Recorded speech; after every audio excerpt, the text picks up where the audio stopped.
They have a name for these things in Europe. They're called concentration camps.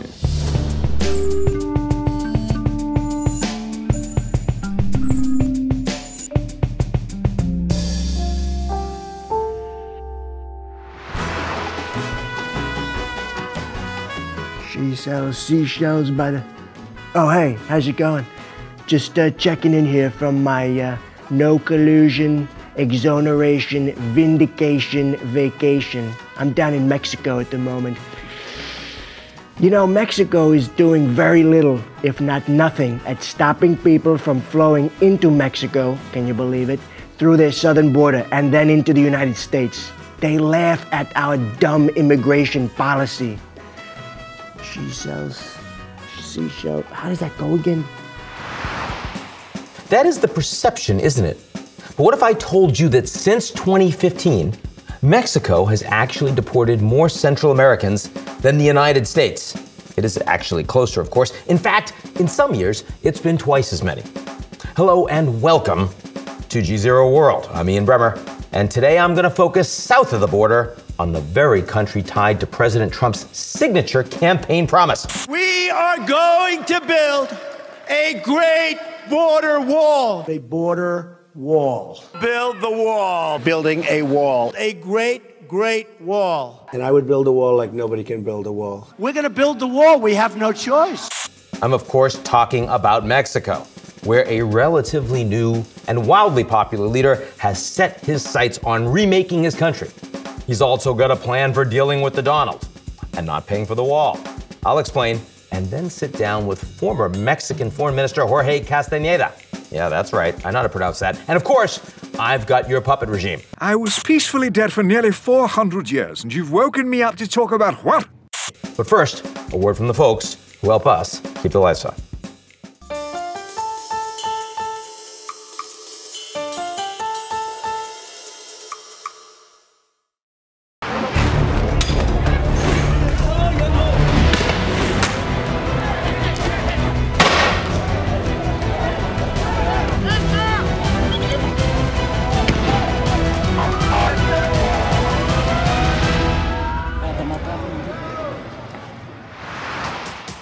Picture this, your own personal reality, violence, gang recruitment, poverty.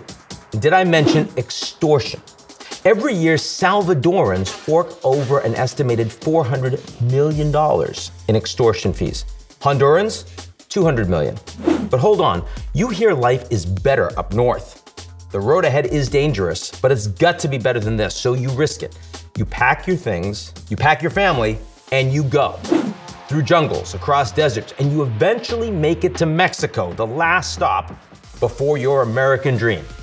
And if you've been listening to recent commentary of Mexico's newest president, you might actually be encouraged. Andrés Manuel López Obrador, or AMLO for short, was elected not only as a rebuttal to Mexico's political elites who had no answers for their country's worsening violence, graft, and inequality, but also on his promise to stand up to America's hardline migration policies. But so far, things haven't exactly worked out that way, despite a steady diet of Mexico bashing. Mexico is doing nothing for us except taking our money and sending us drugs. They're bringing drugs. They're bringing crime. They're rapists. And some, I assume, are good people. Things have actually gone pretty smoothly between the two leaders. I just spoke with the president-elect of Mexico. We had a great conversation about... And Mexico continues to clamp down at the border. That doesn't mean migrants won't still flee Central America's violence and poverty wrought by years of corruption and a legacy of Cold War politics. No, they're still coming. There's just a very good chance they won't make it very far. More than half of migrants detained in Mexico last year didn't get past Chiapas, Mexico's southernmost state. And while AMLO mostly just ignores Trump's whole wall thing, he's got border plans of his own, which include his own beefed up border police. That's not exactly paying for a wall, but it is something. Still, the Trumpian honeymoon will probably be short-lived. Despite a wash of new conservative leaders across South America, AMLO hails from the left. He's got his own agenda, And while the United States may be Mexico's leading trade partner, there are some major issues to deal with at home. You've got serious violence. Mexico has a record level of murders now in their own history, and it keeps going up every year. In 2018, rising by 33%, breaking the record for a second straight year. You've got significant levels of poverty, income inequality, and relatively low growth. And while AMLO is doing what he can to improve the minimum wage, improve rights for labor to organize, the fiscal environment is really challenging for him. His own popularity is extremely high, in the high 70s, even 86% in one poll, but his ability to continue that support, given the challenges he will experience in his economy in the coming year, is going to decrease. But right now, there's no question AMLO's popularity is sky high, numbers that would be enviable to any world leader. 86? I learned a little Spanish for that one. Anyway, if he's so popular, he can probably pay for the wall. Probably. Am I right? Yeah, being popular is so nice. And then one day, a migration crisis comes your way. 86? What, did he like invade neighboring country or what?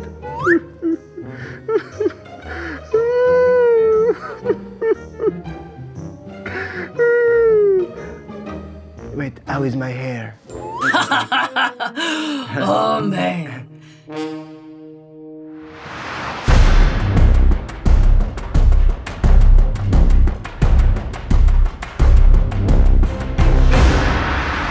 But my God, that is an aggressive move, right? Yeah, it is very. I think he's gone too far. This is really challenging. Because what's great is that they gave us an awful lot of direction. Jorge Castaneda, professor at NYU, former foreign minister of Mexico. Delighted to be with you. Glad to be here, Ian. Thanks for having me. Let's start with your home country, where you still live. Yes, absolutely.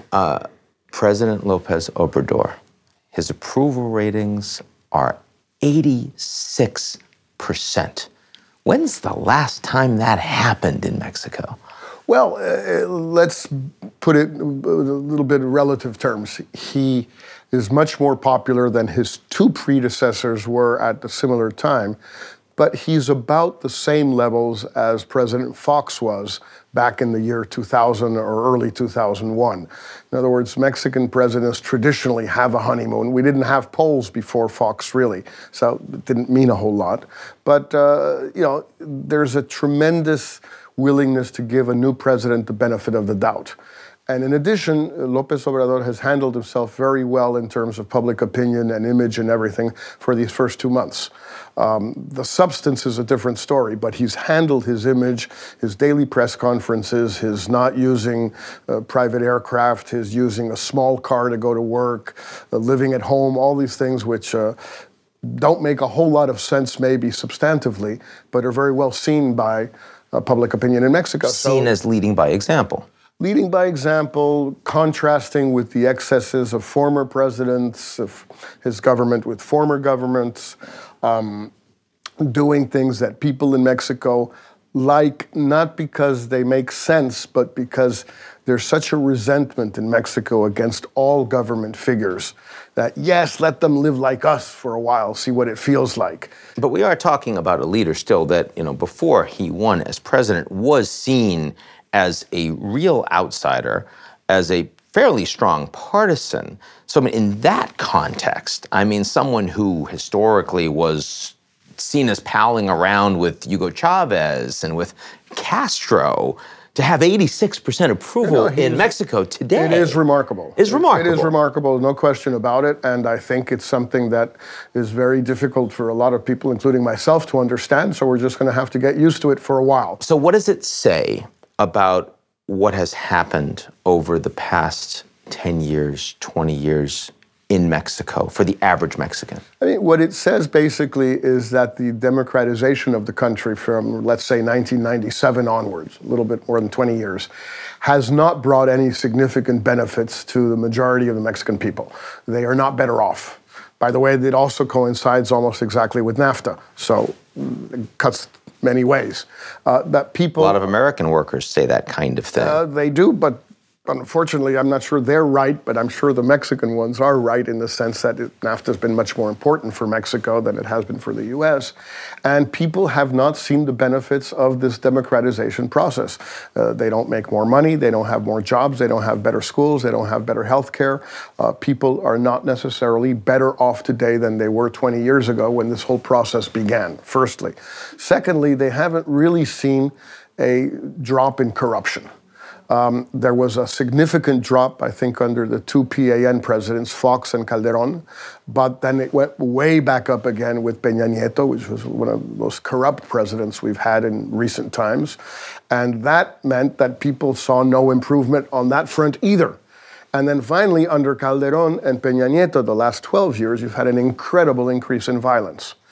Mexico is Which now, continues to be the case today. Oh, it's worse than ever. The last 2 months have been the worst ever. It's not López Obrador's fault. That's just inertia from before. But the fact is the country is incredibly violent. It's not at the levels of Brazil or El Salvador or Honduras. But, you know, we've peaked at around 25 willful homicides per 100,000 inhabitants. That's 3 times what it was 20 years ago. And it's about 5 times what the U.S. level is. And the U.S. is not exactly a nonviolent country. Now, López Obrador says he has a plan. This new National Guard that he's putting together, are they not going to have military supervision and engagement? They've moved around on this. Does this strike you as credible progress? Well, it depends what it actually turns out to be. We don't know that yet.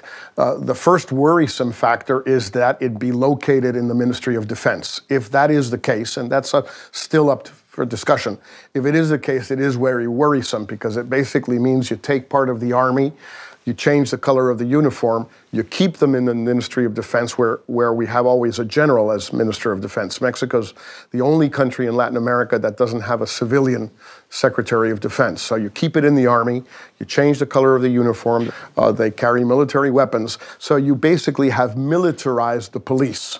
Now, that means that you're going to have the same problems that have been occurring the last 12 years because the people who have been policing the country de facto the last 12 years has been the Army and the Navy to a much lesser extent. And so it's going to be the same thing, except now it's going to be legal and enshrined in the Constitution. And that's a big problem because how do you get rid of them afterwards? Once you bring the military into doing all these things, how do you send them back to the barracks, so to speak? It's not that simple. Is your view that this the challenge has gotten so great that, I mean, just take a solution, whatever it happens to be, you just use... Well, the problem is it's the same solution that Presidents Calderón and Peña Nieto used before.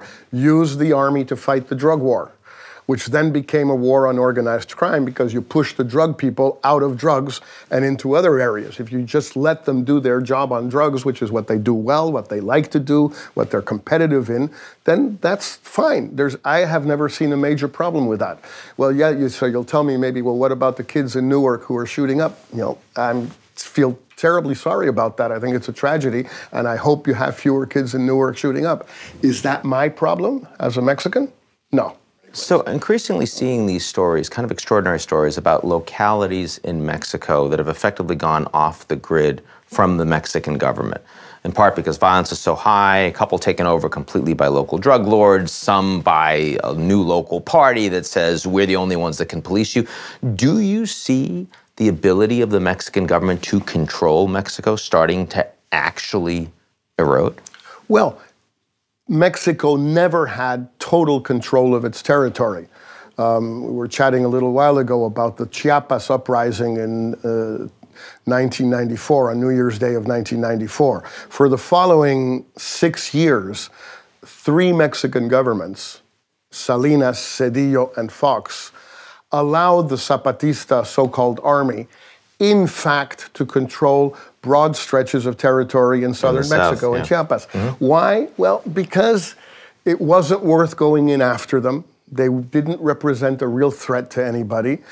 It would have been very costly and very bloody and terrible publicity to do it.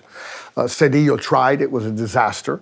And so, you don't have total control. The Mexican state has never had total control over all parts of Mexico going back to the 19th century. So is it worse today than it was 10 years ago, 20 years ago, 30 years ago? That's, I think, the question we have to ask ourselves in Mexico. My answer is it's not clear to me that it's any worse. But what is worse is the level of violence. That's much, much worse. So we're paying an enormous price in blood and people missing, and I'm not sure we're getting more territorial control than we used to have. Now, on the economic side, certainly a lot of the solutions that are being put forward today by López Obrador seem to be similar to what a lot of the Democrats in the U.S. right now that are planning to run for 2020 are talking about. It's a lot of redistribution, it's helping the farmers, it's giving them subsidies, getting them going, a lot of education, improving, getting the minimum wage up. I mean, these sorts of things.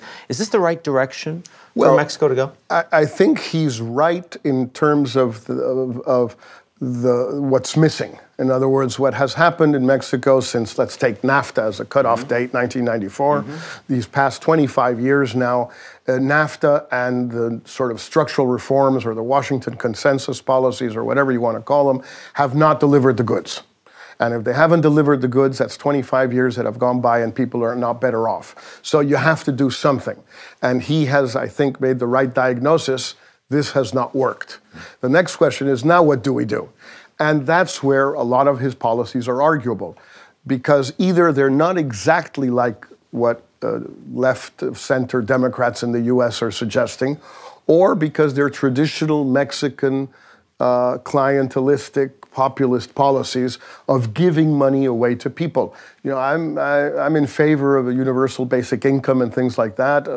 I've always thought people like The Economist and others have the right idea about these things, but then do it properly. But giving money away to certain groups because you're going to turn them into your clients, young people with no jobs and not in school, the elderly, people with different capacities, select groups and then give them money so that you little by little enroll them in your own clientelistic policies and machinery, I don't think is modern socialism. I have nothing against modern socialism, but that's not it. Or I don't think it's it, and I don't think it's going to work. Before we move off of Mexico, let's talk at least a little bit about the U.S.-Mexico relationship and this incredible fight over immigration. How do you see the Trump administration and, generally speaking, U.S. politics today affecting Mexico? Well, it affects us very dramatically. I mean, on a daily basis, whether it's the wall, whether it's sending Honduran asylum seekers back to Mexico to await their hearings in Mexico, whether it's the deportations now of tens of thousands of Mexicans or Central Americans from the interior of the United States, not like Obama, who deported an enormous amount of people, but largely along the borders that were recently caught. Trump is deporting people who have been living in Chicago for 20 years, without papers, granted, but so what? They have a family. I know Canada's closer. Wouldn't you just send them up there? Well, yeah, some of them would go, by the way, but then the Canadians get upset. That's true. But these people, they've been living in the United States, have kids in the United States. Many of them have kids that are American citizens. They may be married to American citizens. They have a home, they have a car, they have a job, they have insurance. All of a sudden, ICE comes around and throws them out the next day, sending them back to a country they don't know. It's not just the Dreamers. It's the Dreamers, but it's a lot of other people who are, so that affects us. Okay, to be clear, living illegally in the United States. Living without papers in the United States. There is, in general, most countries, I think the United States has something like that called the statute of limitations on other stuff, right? But not on illegal immigration. You've been here for 20 years, no paper, you're just as illegal as the day you got here. If you have a parking ticket, and 20 years later, they won't get you. Is there a statute of limitations on illegal immigrants into Mexico? There's a sort of amnesties, automatic amnesty. After how long? It happens, I don't know exactly how much time. It must be about 5 or 6 years. But, Mexico's not an immigrant country. It's only become one the last 30 years or something. Though increasingly, this is becoming a challenge absolutely. in Mexico. It started in the 80s, and now it's a big deal. Mexico's much more attractive. If you're in Central America today, it's much more. You want out. Much better. But especially, what's more attractive is the U.S. That's the Honduran issue, because Hondurans in particular have family in the United States because of the former TPS arrangement, the temporary protection status, the hurricanes, climate change, all these things which drove the Hondurans to the U.S. in the 90s and the early 2000s. So a lot of Hondurans have family here. So you tell them, why don't you stay in Mexico? First, because I want the American dream. Okay. But in addition, I got a cousin in New York. Or I have a brother in Chicago. So where do you want to go? You want to go to the United States. So how do Mexicans feel about the United States right now? Very upset, very unhappy because of Trump. Not because of the United States, but because of Trump. He's incredibly unpopular in Mexico. Because there used to be a lot of anti-Americanism in Mexico. There always, not so long ago. Not even under Bush. I mean, who was actually a very pro-Mexican, Bush 43 was a very pro-Mexican president. I dealt with him very, very many times. But Mexicans disliked him profoundly, largely because of Iraq. Which had, by the way, we had no skin in either way. But the fact is, Mexicans did not like Bush and consequently said they didn't like the United States. Obama was the totally opposite situation. The government, the Mexican governments, the two of them, didn't like Obama. Peña Nieto's people used to tell me is the worst president the United States has ever had. Yeah. Other side ideologically, obviously. Totally. But conversely, the Mexican people had a great deal of affection for Obama. He went to Mexico several times. He would always say, nice things. He did the right things in Latin America, just about everywhere. So it changes a lot with the president. The American every Mexican knows is the president of the United States. And now? Now they don't like Trump at all. The government has managed to work with him so far reasonably well. López Obrador has made a huge effort to never respond to any of his provocations, whether they are rhetorical or in real policy, like, for example, taking back the Hondurans, which is something which, is very humiliating for Mexico in many ways. And since López Obrador was saying amnesty for everybody when he was running, right? Well, he's actually sort of doing it in terms of the Hondurans entering Mexico. He's letting basically everybody in who wants to come in. But they all go to the northern border. They stay on the northern border. The Americans let them in, 10 or 15 or 100 at a time, depending on the city. And so they're all going to be sitting, waiting at the border for 6 months, a year, 2 years. And then there's the problem, which is just in the Mexican newspapers these days, in the new place in Piedras Negras, where they all are now, the Hondurans, which is that you want to keep them, so to speak, down on the farm. You don't want them to move away from the shelters that they are in on the Mexican side. Now, how do you keep people in a place? Well, you put them in a place that's enclosed. How do you enclose it? Well, you enclose it with walls. And if people want to climb over the walls, well, you put some barbed wire around over the walls. And then if somebody gets out through a door or something, well, you want to have armed guards outside. Well, you know what? They have a name for these things in Europe, or they used to have a name. They're called concentration camps. Yeah. And there's pictures of them in Piedras Negras today in Mexico. Jorge Castaneda, thank you very much. Thank you, Ian. And now for something completely different, I've got your puppet regime.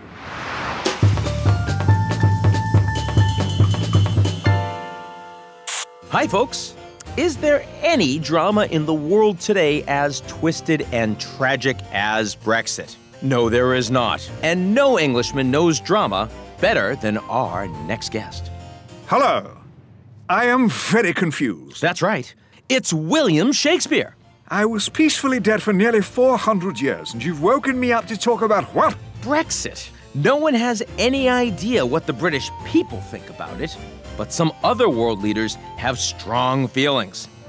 Hello, guten Tag. Yeah, is he here? Oh, yeah, he's here. Okay, listen. And so the United Kingdom mustn't... What? The United Kingdom, England and Wales and Scotland and Scotland Ireland. and England are one country? Yeah, well, they may not be soon, but let's move on, okay? And so the United Kingdom wants to leave the European Union. Stop! The Euro... what? Europe. All of Europe is more or less one country now. England joined the continent? This is madness. Where did you say you were from again? Germany. Never heard of such a thing. It sounds dangerous. Bill, hello. You are truly one of the greats, okay? Finally getting the recognition you so richly deserve for that movie with Ethan Hawke. Terrific. Have you read King Lear? Nobody understands King Lear better than me. Indeed. Bill, as Mr. Brexit, let me tell you, Brexit will be very, very good for the United States. The United... What? Well, what do you think, Bard? I mean, as a white guy from the countryside who never left England, you are a typical anti-globalist Brexit voter. My theater was called the Globe. All the world's a stage these days. All right. Let me try to write something here.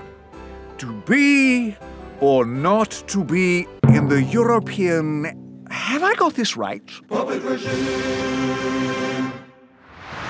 That's our show this week. We'll be back next week. Don't miss it. Please don't miss it. You know how upset I get when you miss it. In the meantime, if you like what you've seen, check us out on GZEROmedia.com.